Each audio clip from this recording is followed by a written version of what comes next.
GNL Zamba BABOON Force. A legend. There we go. What's up, baby? What's up, man? It's been a minute, hasn't it? It's been a minute. Feels like years, bro. Yeah. And I haven't seen you since. It's been 3 weeks right now. 3 weeks, maybe. Yeah. Yeah, maybe about 3 weeks. And I know so many special things have been happening in America, in the world, in the Middle East, and basically also through our lives. I know you're going through so many changes. I'm going through so many changes. Lots of excitement. I happened to catch a few photos of you surfing on the waves. Yeah. Did some of that. Yeah. Was that fun? Yeah. Is the ocean warm now? The ocean's pretty warm now, actually. Yeah. Yeah. In California. That's a big misconception people have of California. People think, oh, it's always sunny, it's always hot, it's nice, it must be like Florida. Yeah. But no, the Pacific Ocean is cold, and only in the end of summer does the ocean in LA sort of get swimmable. Interesting. Yeah. So you're surfing in wetsuits. So everything is okay in California except for the cold ocean. That's correct. Oh, well, shit. actually, the cold ocean's totally okay if you have a wetsuit. I have this thing where even tight clothes give me anxiety now. Like I can't imagine myself in a wetsuit. Like when you said that's now, too do you tight feel for like me. that's like as you get older? Like As I get older, anxiety wasn't a thing that I would relate to before I hit 30.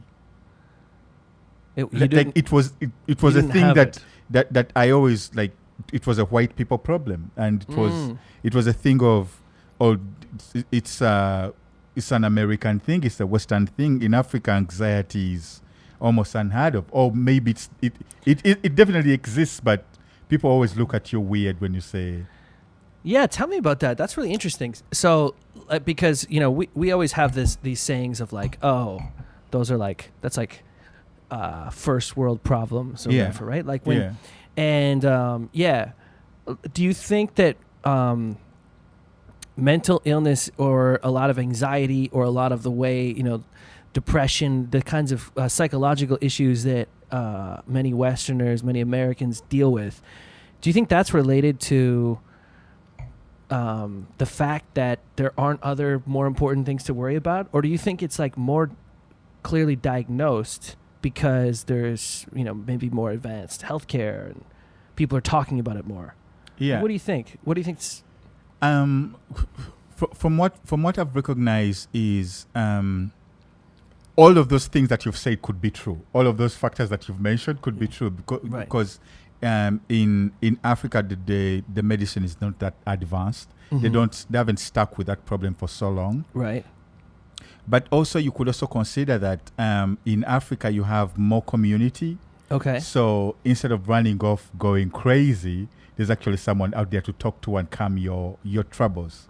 Whereas in most of the Western societies, right, we have seen there are people who live alone. They move to LA and have been living alone in their one apartment. Yeah. And they don't even talk to their neighbor apart from saying hello and can you help me pick up my mail when I'm away? Right. So all of those things that you're mentioning are actually correct. But I'm leaning more towards the issue has always been there, except that Africans, and not Africans, but in places where people have less resources, right? Mm-hmm. They have bigger shit to take care of. Like hunger, and I'm not associating the African continent with hunger. I'm just talking about the areas where people are in the ghetto. I'm not talking about the people who are rich in their mansions. I'm talking about people in the ghetto who have to worry about where's my next meal going to come from and are the kids going to go to school. Like when it boils down to the necessities. Yeah. Like anxiety could be problem number 1012. Right. On the list of prioritizing. Because it's life, because they're actually dealing with life or death. Yeah, you're actually dealing with life and death, and and even just generally in the culture of Africans, you actually really always have someone to talk to. It's never really that big. That's so interesting. Yeah. Right? Because Yeah. I kind of feel like, especially in America, but in a lot of Western countries, I think at this time, the media is sort of working on a few things in terms of trying to formulate the way we feel about each other. Maybe it's conscious. Maybe the media is actually like conspiring this way. But maybe they're not. Maybe they're just trying to make money. And as a result, they put out a bunch of news stories that only makes us more afraid of each other. Right? Yeah. Like I keep having, comparing notes with people that grew up around the same time I did, right? Where, it was before the internet, before cell phones. We were what we called latchkey kids. Yeah. So like you come home from school and there's a key hidden somewhere in the house or outside the house. Yeah. You grab Yeah. the key, you let yourself in, you Yeah. make yourself a snack, Yeah. and you maybe do your homework, you maybe watch TV, you maybe go play outside with your friends. Yes. But you now are a child who has a house. yes. that's yes. so- a house to that's- yourself. Right. Yeah.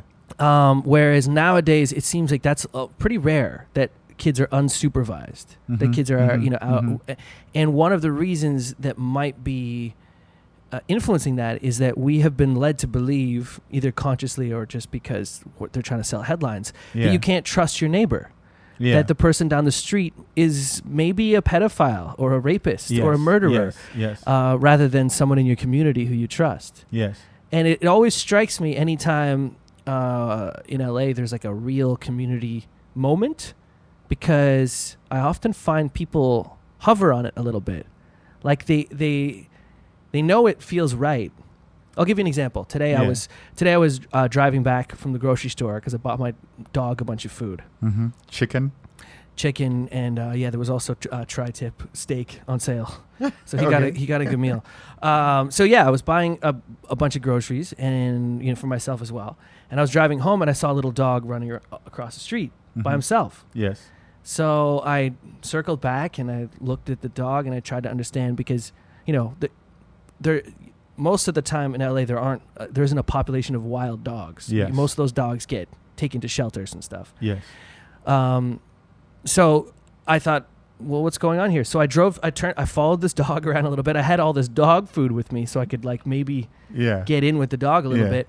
And I stopped and I asked a woman on the street who was walking a dog. I said, "Hey, do you live here? And do you know this dog?" And she said, "I do live here, and I think it's maybe one of my neighbor's dogs." But she was like really, as soon as I slowed my car down and talked to her, Yeah. she was really surprised. She was at first, I could tell she was a little scared. She's like, "What's Yes. this going to be?" Yeah. Some guys, like what's going on? some guys stopping, right? Why are you talking And then to when me? she Yeah. found out that I didn't live there, but all I cared about was this dog, then she was like, "Oh, I can trust this person now." Yes. somehow. Yes. Yes. And it was like a surprise, but it was kind of like an of course surprise. Yes. Like, of yes. course that's actually true. Yes. That a random person Yeah. would see a lost dog and care about that, right? Yes. Yes. But It- we're sort of made to think otherwise. And here's the thing, right? As you're telling me this story, several things are coming to my head. The first one is people that love dogs automatically trust each other, because the person who keeps an animal and loves a dog is some kind of Okay. human being. So Right. you have your posse Okay. of the dog owners, Right. That like you get it, you trust these animals and it's man's best friend, Right. And there's that trust that you saying, oh, there's this dog. That's automatically, oh, he's not actually psycho. He loves dogs, Right. And there's also the question that I have for you is, when you saw this dog crossing the street, did you go to the dog, chase the dog around, not just the dog around, like follow the dog around, because you have a dog at home, so you would imagine what losing that dog, your dog in that situation, was that the instinct that drove you to do that?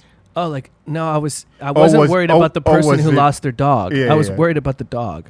You are worried about the dog. That's the other problem. Right. So actually, this is like becoming like some Inception type of thing. It's Yeah, like yeah. layer after Let's layer go a few after more layer. layers. Yeah. So please remind me if I lose my train of thought to come Sure. back to this which you just mentioned. Okay, right. Because of the dog. The dog inception. So let me first take you back to what my African brain first thought about. Yeah, please. This curly-haired surfer from Canada was driving around in his Porsche, open roof, buying some dog food from a grocery, and he saw a dog cross the street. Yeah. And he was concerned. In Africa, I had dogs. Right. I saw thousands of dogs crossing the street. Right. Never in my fucking mind did I ever stop to think about who actually owns this dog, because I know dogs fend for themselves. Right. So that's like another very first you're world used problem. you're used to seeing a kind of wild dog population, right? Like They are not wild. They have homes to go to. oh, There's actually someone who takes care of the dog. but they're free roam dogs. Like but if people the let their dog wants cats to out. come back, hey, come back. There's foodie, and some people could throw you a bone. Oh, wow. At a certain point. So it's like having an outdoor cat, exactly. but all the dogs are outdoor. Yes, most of the dogs are like that. Actually, Interesting. there are fewer guard dogs than just village dogs. Okay. You know, so that's one of the things I thought about when you told me about the dog Right. crossing the street. But now coming back to the point you were talking about community and people being surprised that you're actually being courteous and you're showing concern. Right. Are we at a point in humanity where we show more concern and love for the dog? And I'm not putting you on a judgment stand right now. Yeah. If you saw a homeless man, Yes. I'm not judging or anything. No, but this is there are totally homeless people Yeah. in Los Angeles. It's actually a very big problem. I was passing a billboard on Santa Monica which said, "Homelessness kills." Yeah. And I passed it and I was like, yeah, it really does. Yeah. You know? And I thought For about... many reasons, Yes, for so many reasons. But I thought about, you went and bought this chicken. Yeah. You saw the dog crossing, you had the concern. Yeah. But there are so many homeless people in Los Angeles Right. crossing the street. And Yeah. it And doesn't hungry. trigger that concern. You know? Like, Well, okay, yeah, so- and it's not coming out Yeah. of judgment. I just want to... Yeah. No, this is great. This is a great point. Yeah.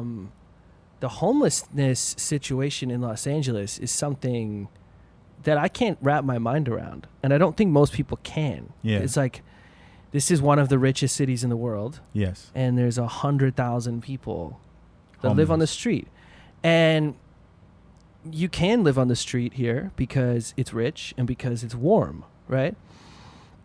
Compared to, Canada, there is a homeless population, but there's also maybe more social services, and also Yes, you can't just yes. sleep on the ground in winter because you'll freeze, right? Mhm. And just like a lot of places in the United States.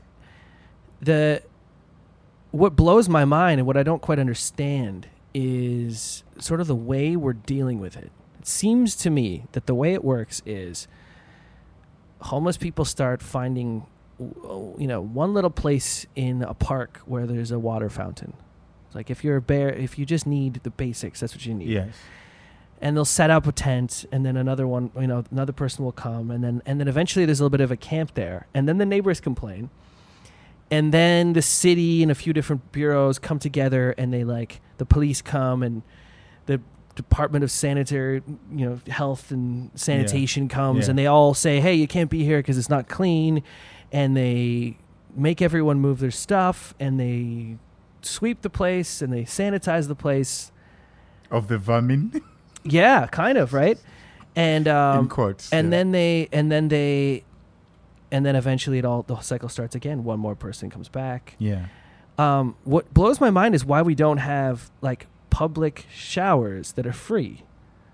I've seen public showers. Yeah? But only at the beach. Oh, right. Yes. Right. That's the only place where I've seen.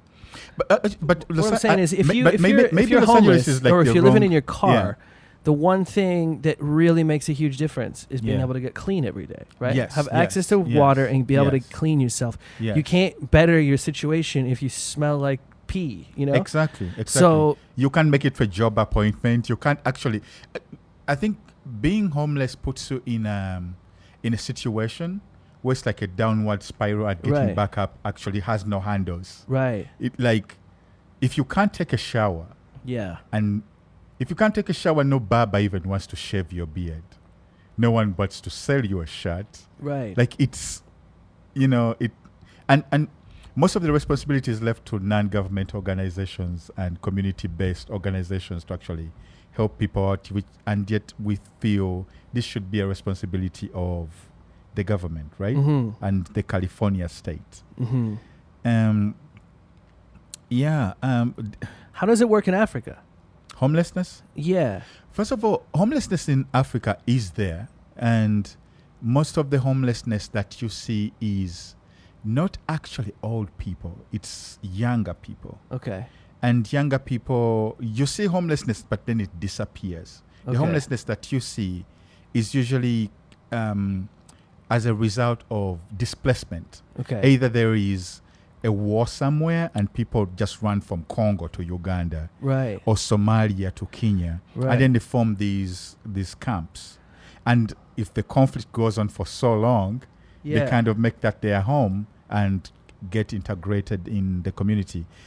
So that's homelessness to me. That's one factor of it. In some places you have famine, but it isn't as big as I see the homelessness in New York and the homelessness in LA. I don't even look at it the same. Okay. That is a result of war or famine. Like Right. there is just no water, and as the moment the water and the rains come back up, people move back to their places. Right. When the war is done, some people can retrace their steps, and if the village can have them back and they can reclaim their land. Right. But with Los Angeles, it's like it's almost like a death sentence. A death sentence, It's a death sentence. Well, also there's and even the language that they use to refer to these people begins changing. It becomes from homeless to bum right. to, I don't know, there's so many terms that they use Yeah. to refer to these people in unfortunate situations. Right. Yeah, and in Africa it's mainly a problem of, we call them street children. There are more children Okay. on the streets than they are adults. I think when I was in Addis Ababa in 2001, Yeah. I believe at the time there was 4 million people living there and 1 million were considered homeless or street people. But there was also, I think there was a lot of refugees from a war. Yes, and that was like the folks I met that were living on the street were quite different, because it looked like a lot of them had real diseases, a lot of them had real hardship, Yes. but it seemed that, okay, so let me tell this my experience with it. So it struck me as pretty wild there. We'd been in Tanzania before, and there was people who were poorer, but there wasn't the same level of street people that we were seeing compared to Addis Ababa. Yeah. So they took us, this group of American missionaries, they took us to a place to buy souvenirs for our family, where they were selling like ivory chessboards, like stuff that's like really illegal that we should not be buying. Ivory chessboard. Yeah, silver and ivory, all this like horrible stuff. Yeah. And they're like, yeah, buy stuff for your family to tell them The about silver it. is good. The ivory, I don't know about the ivory. The ivory, I mean, ivory is you should, poach. You're shooting you're elephants poaching, yeah. So, and that's like illegal to bring back home and all that. Anyway, the point is they sent us to these markets to buy stuff, and there were children that were begging. Yes. Maybe the children were working for some adults, Yes. and maybe they were taking this, you don't know the situation, but that wasn't the most disturbing part. The most disturbing part was that there were sort of these women who were police officers, kind of, but their job was just to keep the children away from us, the tourists who were buying the products. Interesting. And they were beating these kids with sticks until Interesting. at the point the kids were crying and screaming Yeah. and like running Yeah. away. And at one point, a friend of mine and myself were like, "This is stupid. I don't want to buy Yes. this stuff." So we just took all the cash we had, Yeah. went to the closest place we could find that sold any kind of food, Yes. bought as much bread and vegetables and water as we could, Yes, took it yes. and started giving it out in the streets. And what was amazing and what really struck me was it wasn't like any single one of those people in taking it were selfish. there was a little kid who was running across like 6 or 8 lanes of traffic to hand the loaf of bread to another couple who was older, who was on the other side of the street. Interesting. Like when the food came, it was like we can all eat. Yeah, now. we can all eat. Yeah, and that I know I've got and probably I know I've got this piece of bread today, but the next day it might be you who gets it. And you'll share with me. Yeah, I don't know what the psychology around it. It was so unlike anything I've seen. Yeah. But it was like we basically lit up a party on the street. Yes. And suddenly people were like, "Hey, come on in, have some tea with us," and then we ended up getting in trouble by the organization that sent us there because we were like, causing a bit of a ruckus on the street. But people were happy. They were smiling. They had a little bit of temporary relief. Yes. And all it was just giving some basic necessities out. Yes. It blows my mind that people that in this country that's not obvious. Yeah, like there's this, and I don't know if it just comes from the setup of, like most of the places have their challenges, like you've just mentioned in Africa. Like and I'm not saying that the homeless people here do not share, but I would say you find most street kids on the streets, and then you find older people usually taken in by other relatives or the older people often like just lay down your pride, go work on somebody's farm, you have a meal, you have a place to stay, life goes on, you rebuild yourself, right? Do you think it's partly because do you think it might be related to Africans having bigger families? Also like you have more relatives. Like Africans having bigger families is actually an advantage and a disadvantage. Right. It's a disadvantage when it comes to all your kids need to go to school, pay for all these other things. Right. Save some money so that you can create wealth. Right. Like have some savings at the end of the day. Don't eat everything and spend it. Right. But when it comes to psychologically how we humans relate to each other to just take the edge off and understand the other's problem and where they're coming from, I think that's the advantage of a bigger family. And that if I have to go to work and my wife also has to go to work, I can leave the child with my sister, my auntie, my grandmother, or whoever is in the compound. The child is actually safe. Right. And I can go away for 2 months. I can go out. I know the child is fine. Right. It will not go hungry. In the US, it has to be a monetary transaction. Or if it's not a monetary transaction, there's actually nobody to do it because everybody's going on about their lives. Who are you going to inconvenience for even 3 days to keep your infant child? Did you ever see the movie Paris Je t'aime?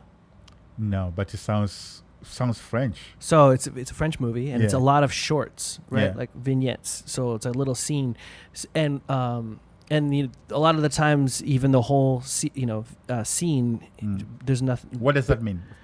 Paris vignette? You say? Like a vignette, sort of like it's a little small story that's like presented, that's could be connected to others, but doesn't have to be.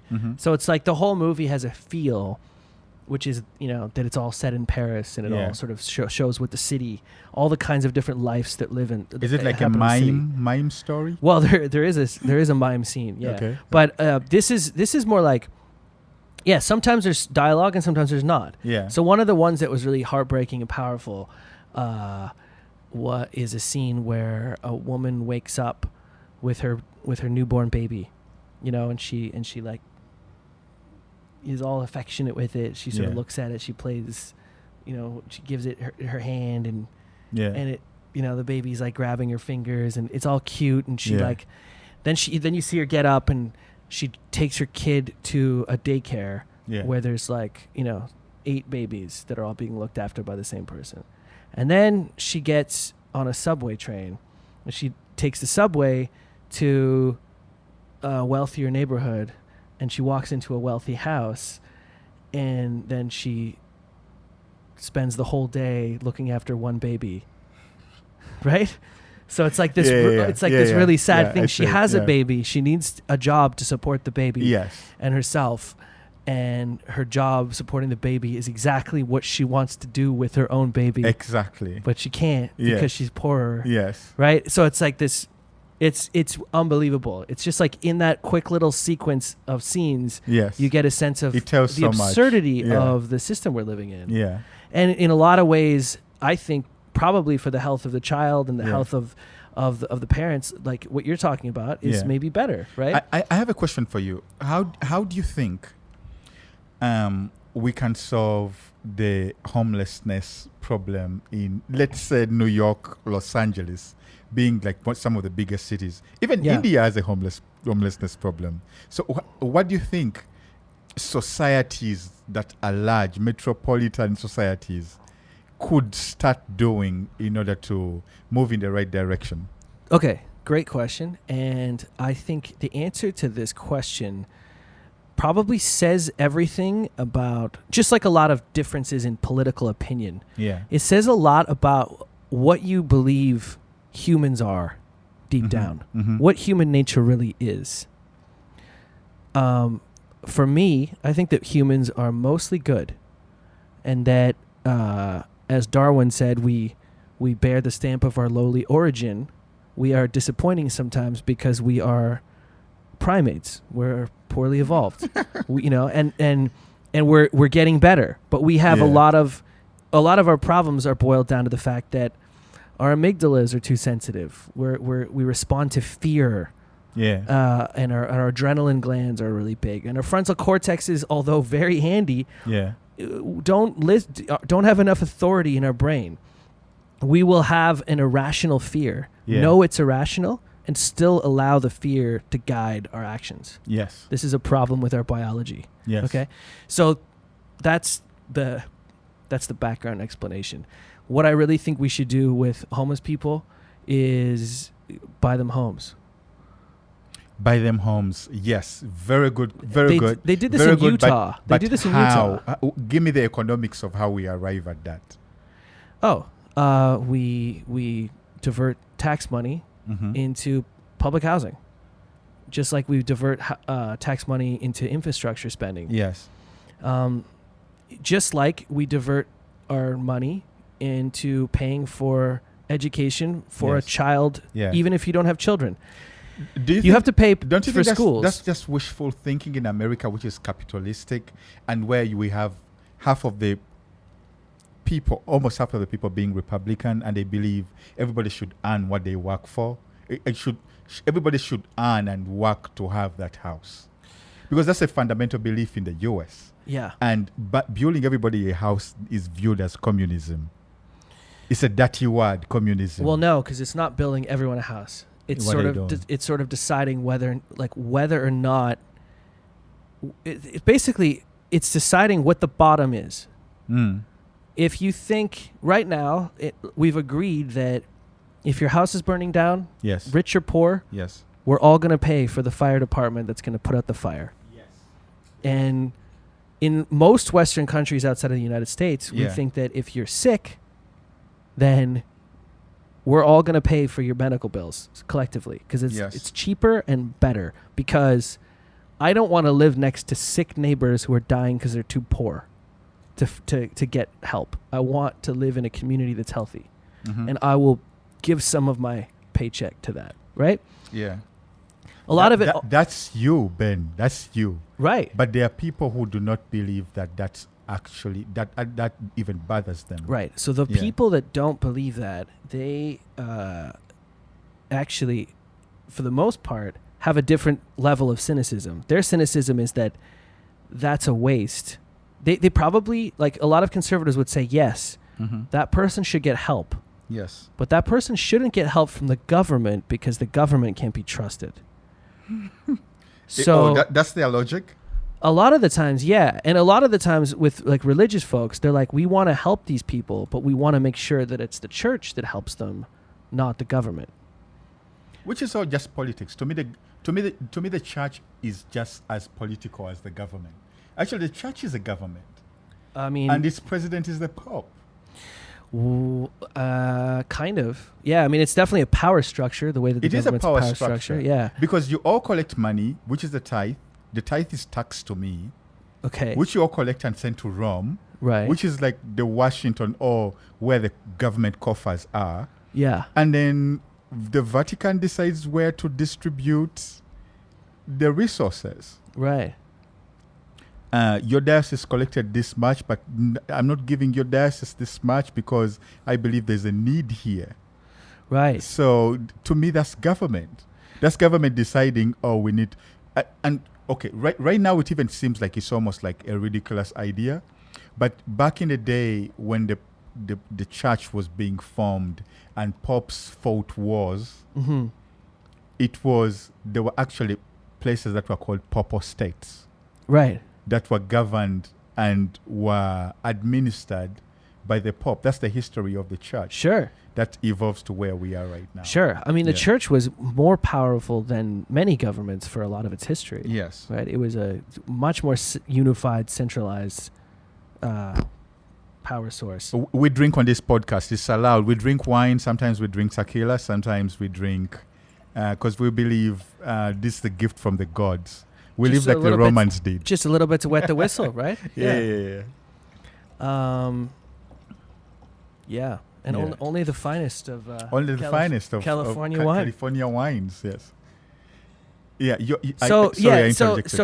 Here's. I mean, this is interesting. So there's this guy Andrew Yang, right, who's running for president. He's running for president with the idea that his main flagship proposal is universal basic income. The idea that we should still have a free market. We should still sort of operate with capitalism, but it shouldn't start at zero. It should start at $1,000 a month, which, if you think about how many communities, I don't know how much time you spent. I know you travel a lot, Ernest. So like, if you world traveler, that's me. That's me. Yes, but not just world traveler. You travel Yes. through the States a lot. Yes. So sometimes you go to a small town, and you think about, well, that town's got like 30,000 people, right? Mhm. So imagine if those 30,000 people each get $1,000 a month extra injected in their community. Yes. How different that place is going to be. That place, to me, seeing just even $1,000 times 30,000. Help me with my math here. 30,000 with 1,000. That's just add another 3 zeros at the end of that. How much money is that? We're talking like what? 10 million? No, 100 million? 100 million? 30 something million. My math is so bad. But the point I'm trying to drive to is that just even that 1,000, which is added to 30,000 people, is enough purchasing power to transform a whole community. That's already more money in that community to 300 million, I think. Yeah. Or 30 million. No, 30 million. That's a huge amount of money for a small town. Right? Exactly. For a very small town, that means the baker is going to buy bread bought from him. Yeah. And he's going to use that money to probably pay a school teacher. Yeah. And it's probably going to use that money to pay, like, the money just circulating around is going to revive a whole town. Right. And that money's going to get taxed. That money is going to get taxed. To the program. It's basically a stimulus program. It's the best, most efficient stimulus program because it's going to address people's needs in the way that they know. People that need to fix their car are going to finally be able to fix their car. Stuff like that, right?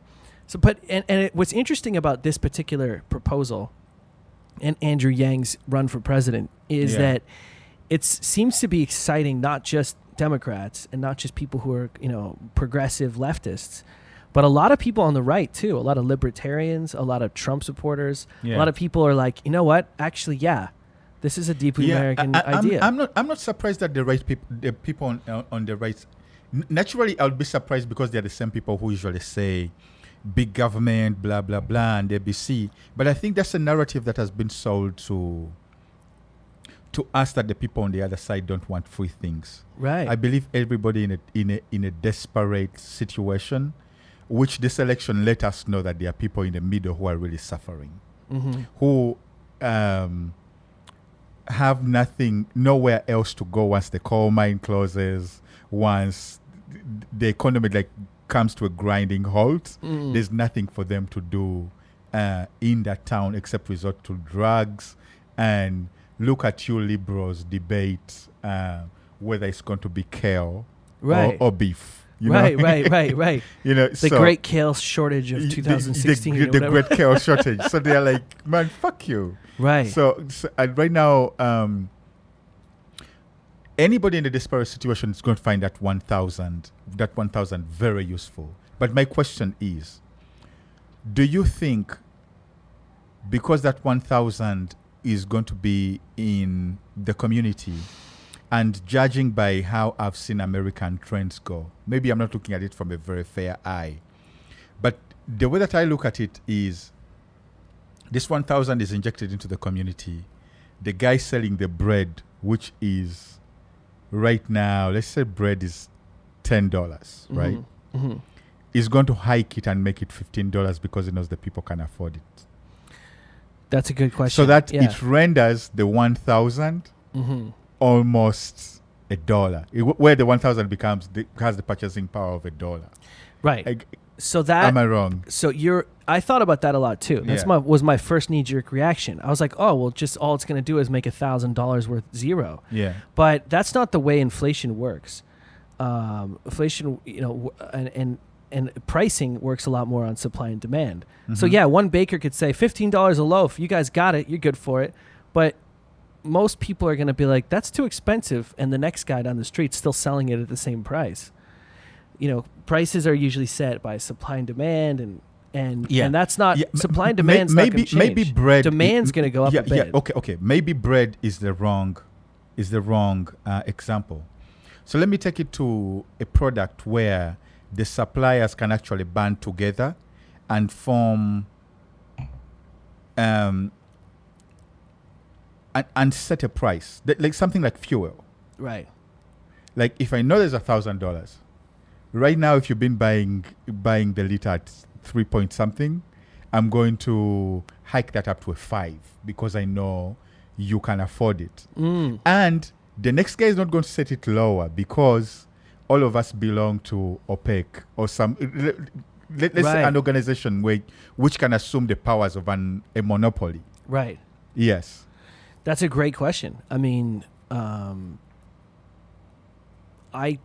as far as I know, they don't set the price in those ways based on that. Like it could be way more expensive. Yeah. They lower the price when actually the supply increases. So the gas prices went down in the States like since 2014 because the States started producing a lot more of its own oil. So I'm not fully an expert on oil prices internationally, but a lot of it has to do with how much we have in reserve, how much is demanded. But the point is that you don't think that the 1,000's purchasing power is going to diminish? From what I know, from what I read about it, from because I had that initial knee-jerk reaction as well. I was like, well, every landlord's just going to hike rents $1,000 more, right? Yeah. It seems that no economic or economist who understands UBI and takes that seriously has that assumption. Seems that they're like, no. For the people who don't know, sorry for cutting you off. For the people who don't know what we're talking about, there's a person running on the Democrat side running for president, and it's called Andrew Yang. And to me, he's one of the most intelligent candidates that we have seen in a very, very long time. Sure. Because he seems to have really practical solutions, and I like his policies, He's like the CEO that was undercover and like traveled around the country and he analyzed everything like a genius and then showed up to the board meeting and said, these are all the things we got to change. Exactly. So he's proposing and what he's proposing is not actually new. Martin Luther King had proposed this, I think was it in the 60s? Yeah. Where you have the universal basic income. And the universal basic income means everybody who is a citizen of your country is entitled to a certain fee. A certain dividend. A certain dividend. Is it? So it's a dividend on the profit that has been made of taxes? Yeah. So the way... So it's a dividend. So everybody is an investor. That means with whatever you collect. Right.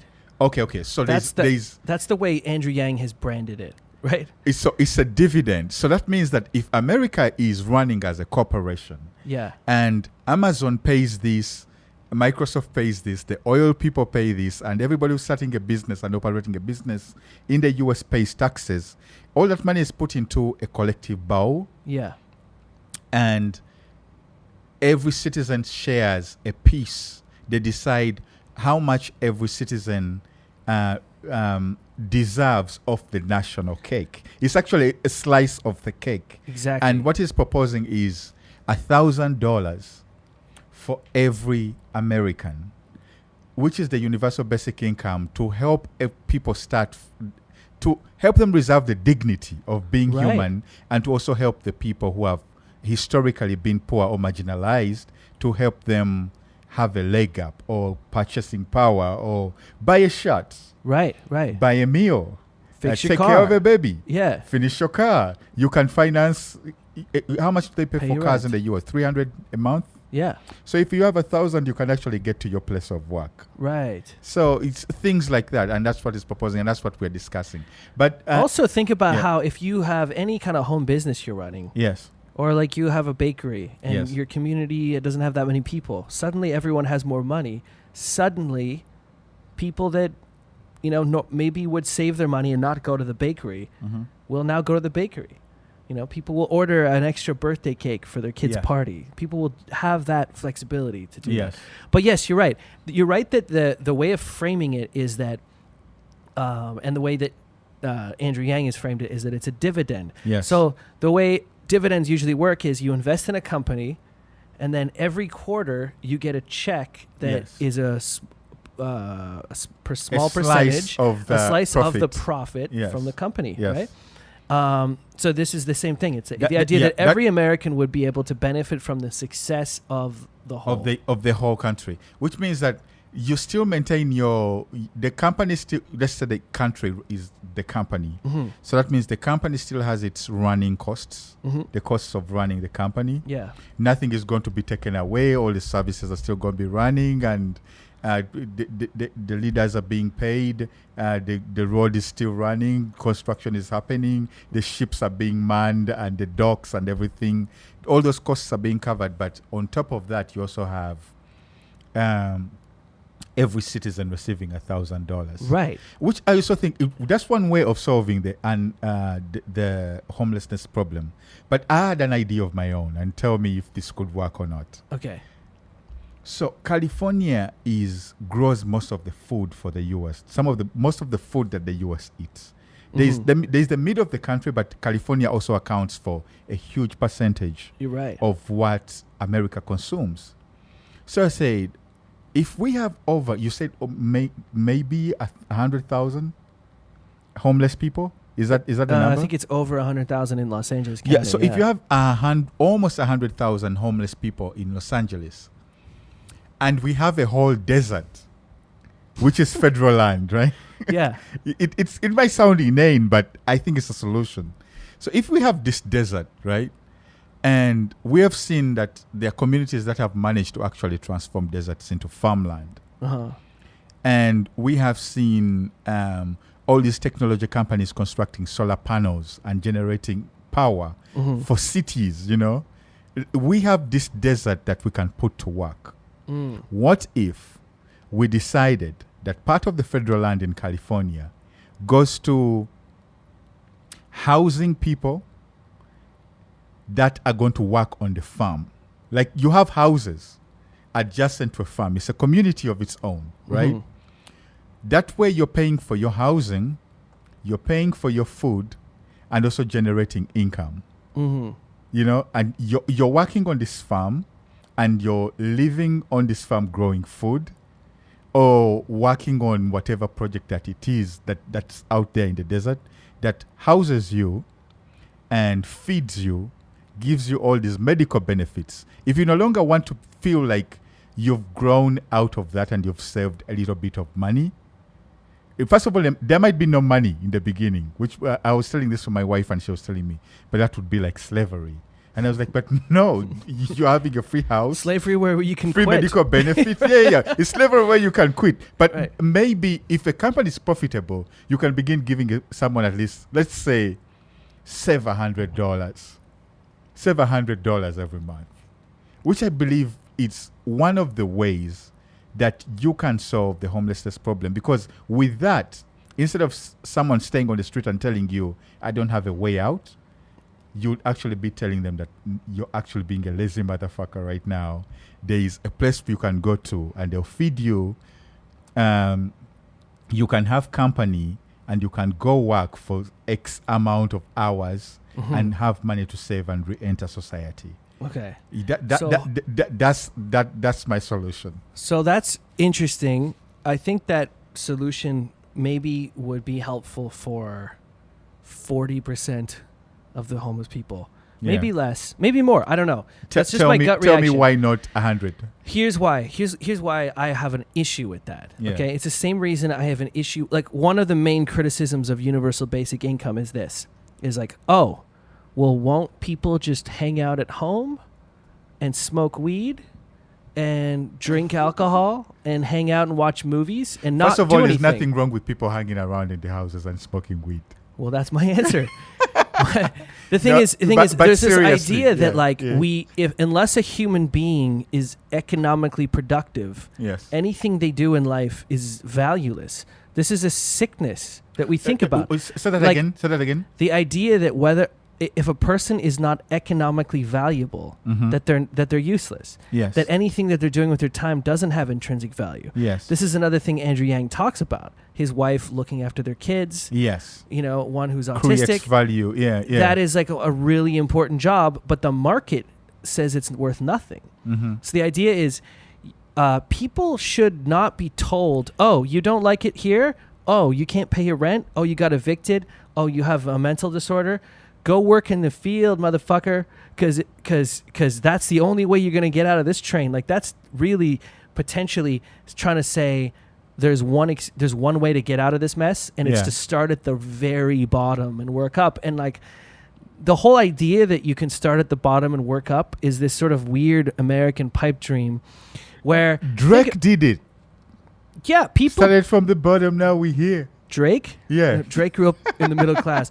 But the point is it's like, that's a fallacy to begin with. Yeah. We don't all start on an equal board, right? You know that. Yeah, that's true. You grew up in Africa. And there's lots of people who were born maybe who didn't get into music when you got into music, who didn't have the success you had, who are also talented, or maybe also even smart. But then what about the people that were born that weren't smart? What about the people that just actually can't fit into this economic system we have? Are we all to think that they are not worthy of a decent life with dignity? That they shouldn't be able to go to the doctor? Like, I think it's horrible to judge a person's value and say, oh, they shouldn't have access to the nice things because they didn't do what I think they should do. That's fundamentally oppressive.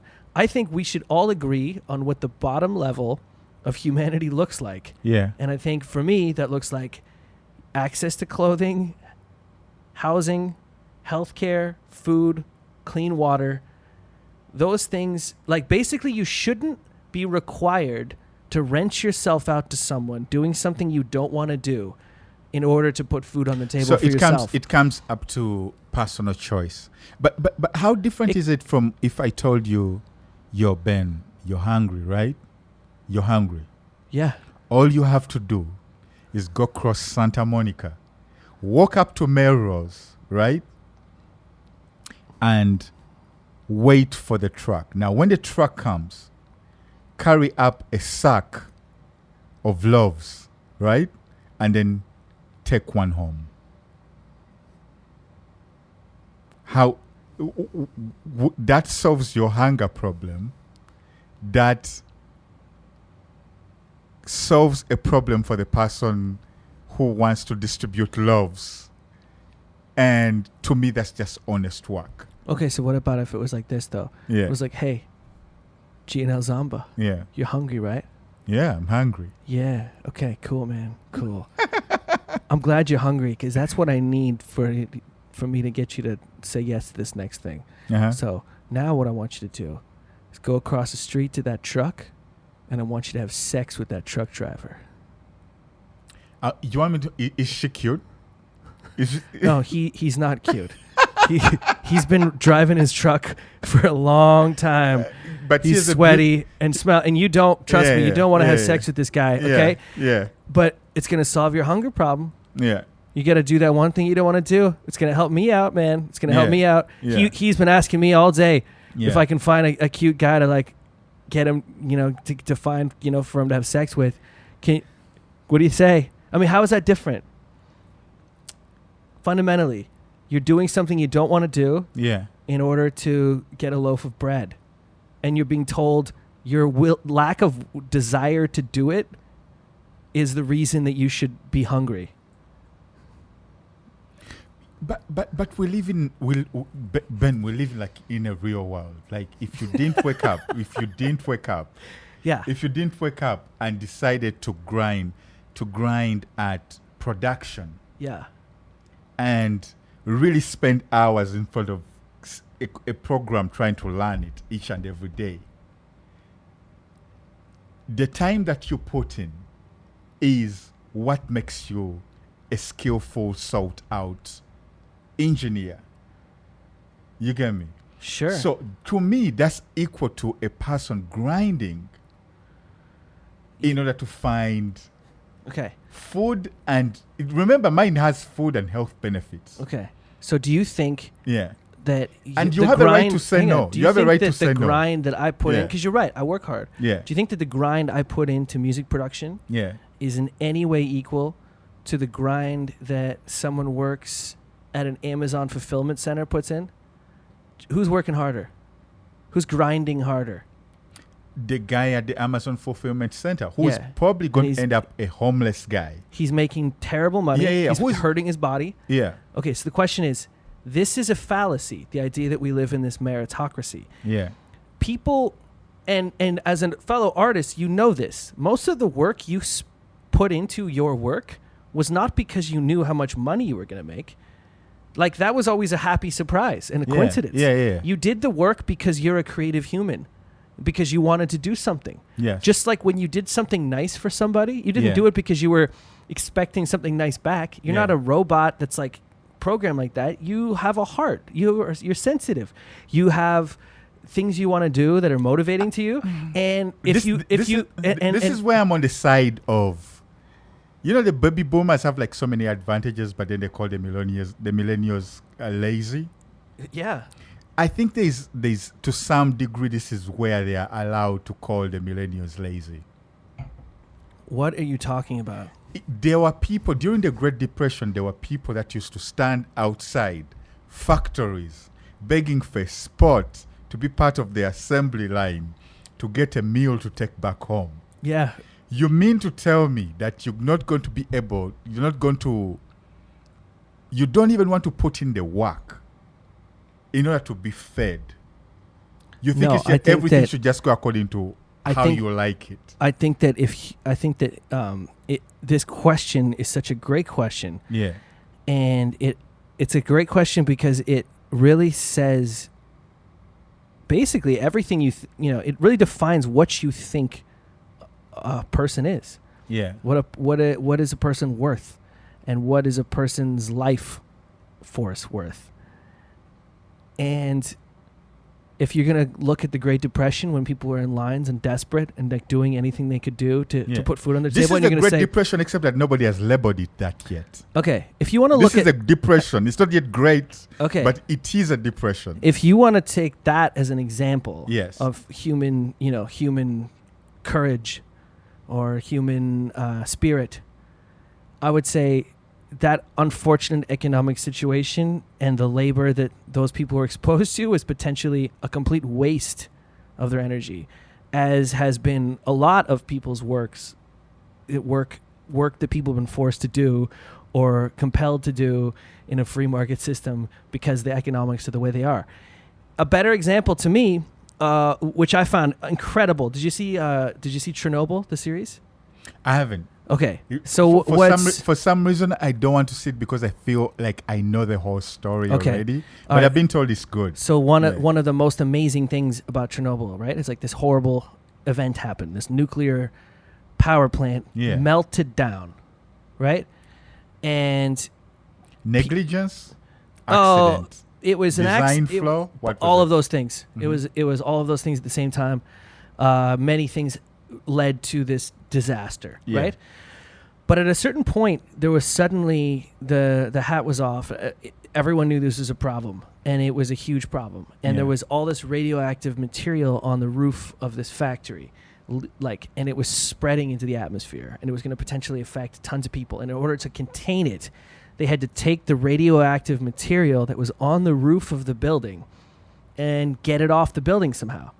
They had to shovel it into this pit and then try to cover the pit. That was the only way they could do it.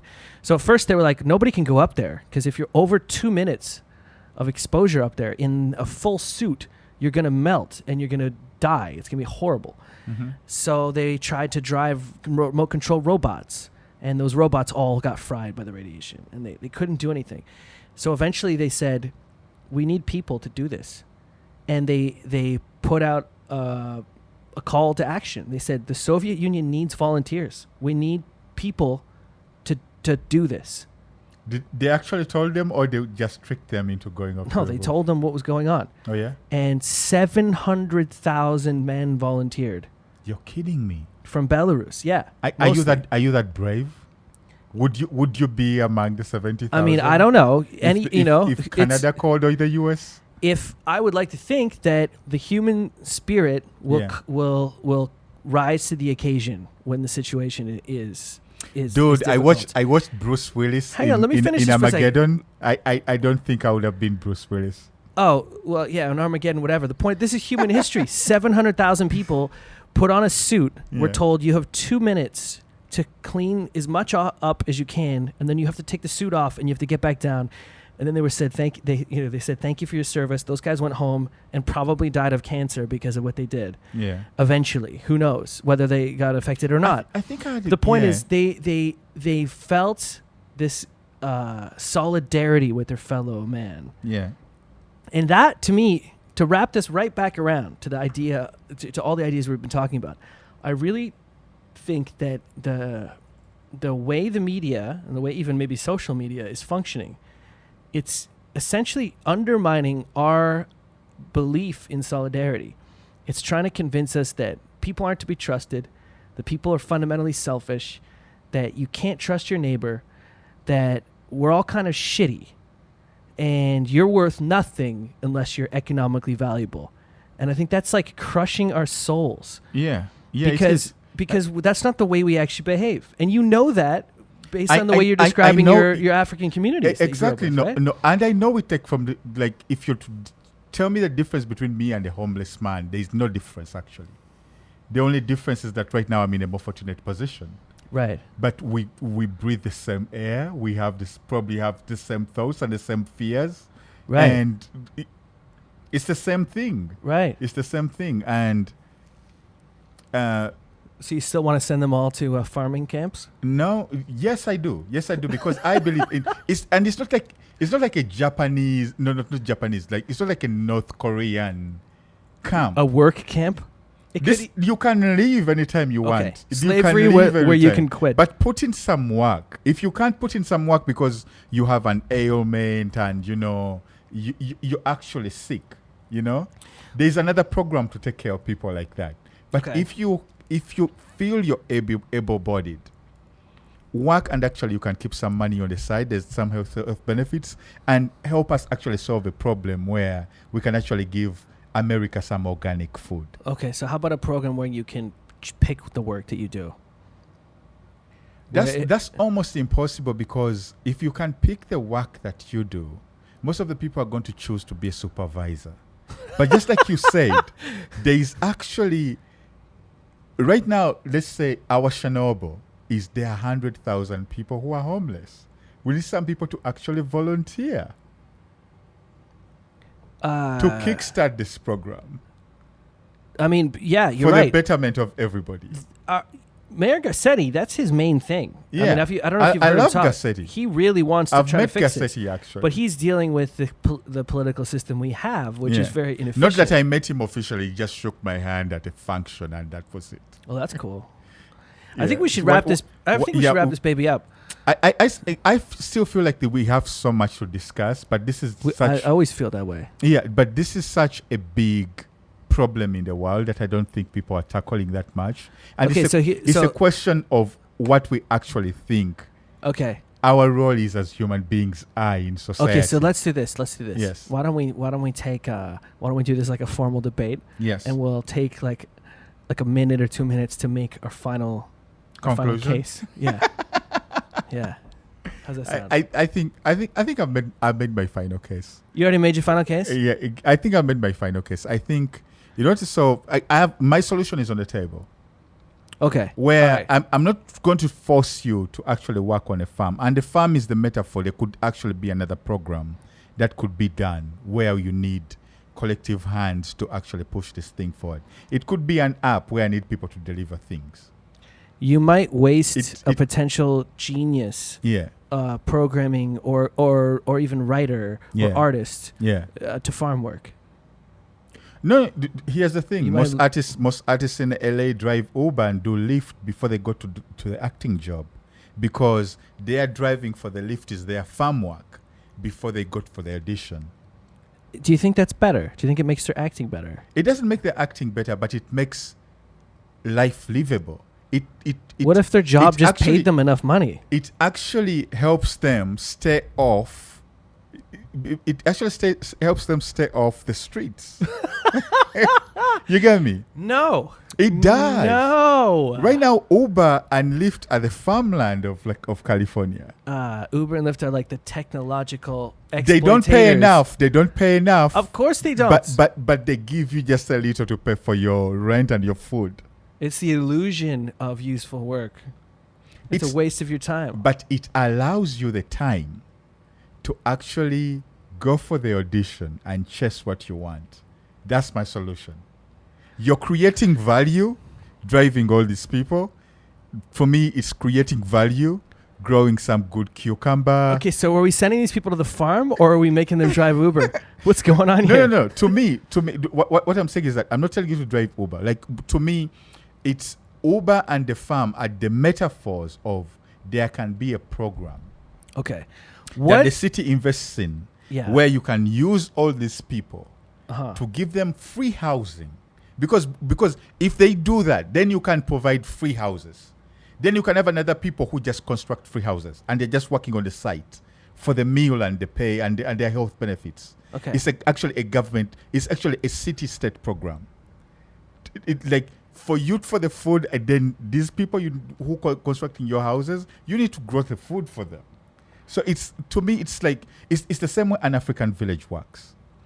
The people go to hunt. The people who go to hunt for the food, somebody needs to take care of their kids. Right. The people who go to gather the fruits, somebody needs to take care of their medicine, to go out and get the medicine. So actually, to me, it's the village work, it's the city working as a village. But nobody's telling the people in the village what they need to do. They know what they need to do, right? They know what they need to do. It becomes obvious what they need to do because there's a need. Yes. People respond to a need. Yes. In when Chernobyl happened, 700,000 people volunteered to put their lives at risk to respond to a need. Yes. That's in our nature. Yeah. So if I had a closing statement, it would be this. It would be human beings are fundamentally good.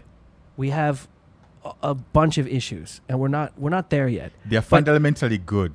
But you statistically should trust people. Debatable. That's also whoa, another. Whoa! That's also talk about the guy's getting he's interrupting me while I'm trying to do my closing notes. Can I get a closing monologue? I'm sorry. All right. But here's the thing. Pacifists always get into This is your closing speech, by the way. Okay. Pacifists always get into a zone where we tell ourselves all these things which should inspire the human spirit, but sometimes ain't practical. You telling me a statement like human beings are fundamentally good. Yes, we can believe that some human beings are fundamentally good, but we know that there's some people who are fundamentally bad. So it's just a consolation and us putting... It is a way of us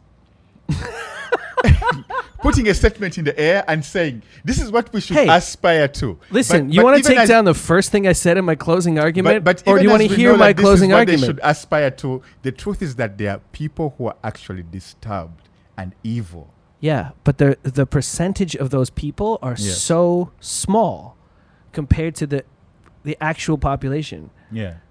And our entire perception of the way the world is completely skewed. Okay? So here's a question for you. Yes. Globally, the average years of education that a boy will get is 8 years. 8 years of education. I think it's average. Okay, average. Average. Yes. Okay? Average globally. The average for a girl, is it 3 years, 5 years, or 7 years? Wow. Globally. Yes. What's the average? The average for girls is 3 years. No, I'm asking you. Is it Yeah. 3 years? Is it 5 years? Or is it 7 years? The average for a guy is, or for a boy, Yes. is 8 years of education Yes. globally. Mm-hmm. What do you think is the average for a girl? 3 years, 5 years, 7 years?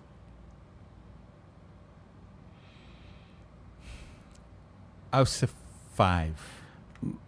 That's the second- Now, in this era right now, That's it's the 5. that's the second most popular answer. Yes. The first most popular answer is 3. Yes. The real answer is 7. You're kidding. And that change happened in the last 10 years. But we don't know that because we're still hysterically afraid of everything going on. We think Yes. that the world is worse than it was 10 years ago. Mm-hmm. Poverty's dropped by 50% in the last couple decades. I'm aware of that. Right? Like Yeah. these are things that, but you're aware of it because Yes. you probably have seen that. But in it your doesn't community. look that way.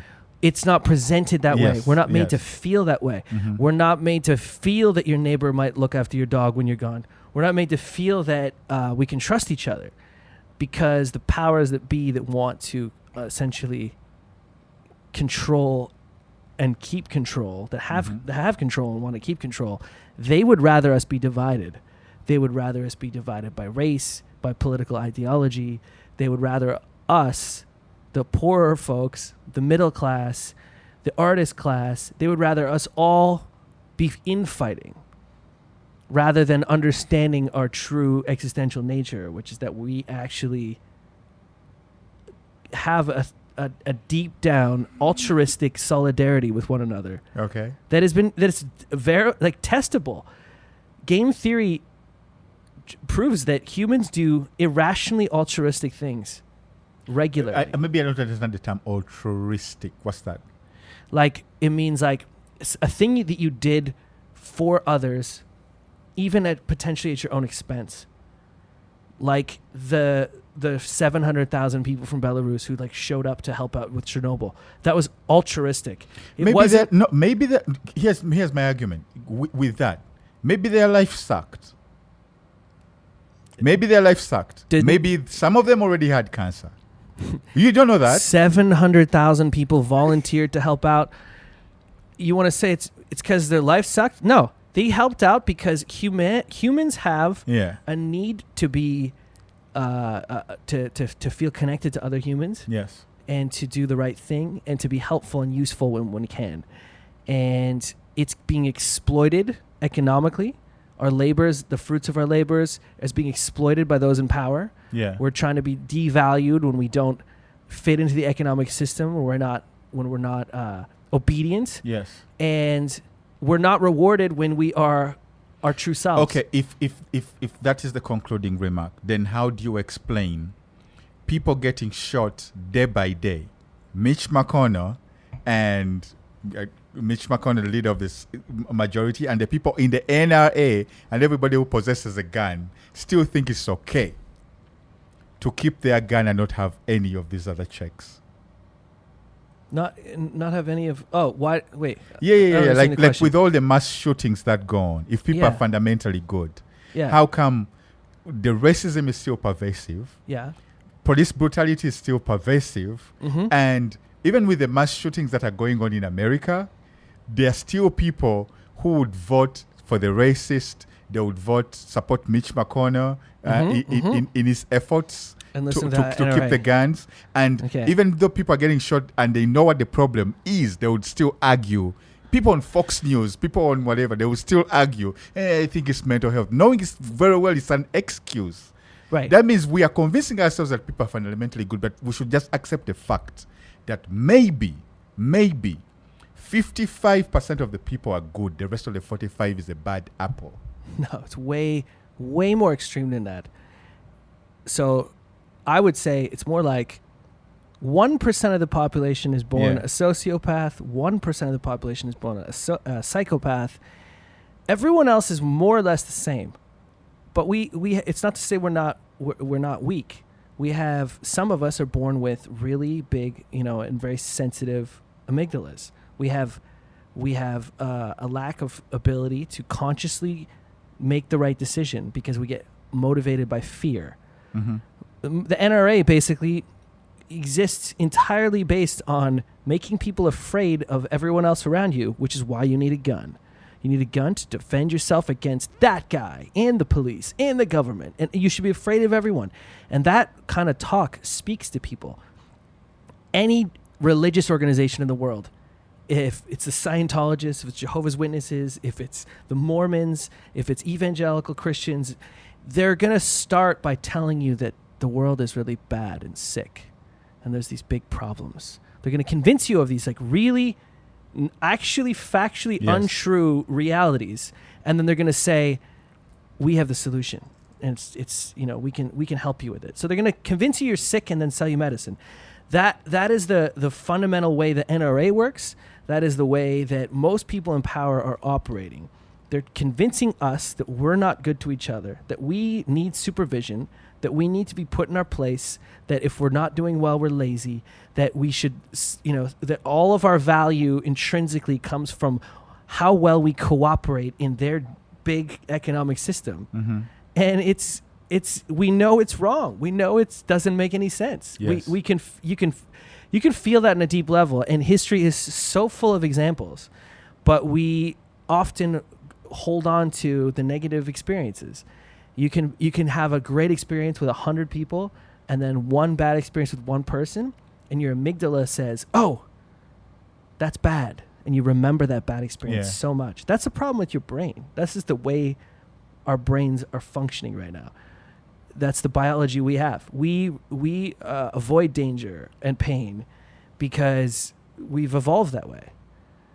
Well, I know we got to conclude the podcast right now, and I would like to believe very much what you're telling me, that there are more good people than there are bad people on Earth, right? By an enormous margin. By an enormous margin. That means most of the people who were in Nazi Germany should have protected more Jews. The people in Rwanda. How about this argument? This is the concluding. How about to just say that we all have the power in our minds to choose right. And most of the times we choose right. But that other side also has just as enough hold on the human psyche if you feed it. The thoughts that you give it will bring out that much evil. Right. Because the Rwanda's genocide, Somalia, look at Syria, look at most of the other places where the most evil has happened. It has just showed us that the evil side is almost as equal. The yin and yang is basically based on this principle. It doesn't say that, but some people have a bigger, is the yin the evil, the yang is the evil? I forget which one. Yeah, I forget which one is which. But they don't tell you that of all the sides that one is more dominant. Right. They just tell you, they're both there. They are both there. And that's what I fundamentally believe. But I know that if we keep on preaching what is right, people will always keep on choosing what's right. If we keep on preaching evil and fear, we are appealing to that side, and that side is present. Those are my concluding remarks. That's your final case. That's all my right. final Well, case. Plenty more in the future. Yeah. This has been a fun one. This has been a fun one. Ben Wilkins, GNL Zamba. Join us on the next one. Tell us what you think. Nearly Paul, give us your thoughts, and we'll see you on the next episode. This is the Zambaland Podcast. Peace and love. Be good to each other. Appeal to the good side. Zamba. Baboon Force. A legend.